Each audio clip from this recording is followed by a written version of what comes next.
quasi 20.000 contagiati, 2.004 morti e poi la tragedia che ha pesato moltissimo, la tragedia che comunque ha modificato anche l'approccio, cioè pur avendo noi una buona sanità, devo dire che sono convinto che ancora alcuni aggiustamenti, no? Come quando io sono figlio di un meccanico, si va a carburare, no? E nei vecchi carburatori c'è sempre quel peletto in più di giro di vita che fa andare meglio il motore. E penso che anche il lavoro che si è fatto qui, e ringrazio il dottor Rasi, sia sotto gli occhi di tutti.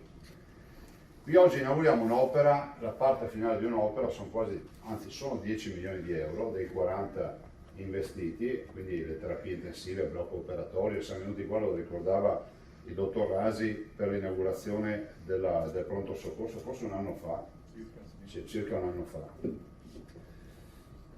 Vi devo dire, siccome è anche tempo dei bilanci, vi devo dire che questa amministrazione regionale, che ormai governa da 10 anni questa regione, consegna alla provincia di Belluno gli ospedali che aveva nel 2010. Noi non abbiamo chiuso nessun ospedale, ma sono radicalmente cambiati, visto e considerato che gli investimenti sono sotto gli occhi di tutti. Abbiamo più recenti magari, sì, mi hanno fatto rimandare su.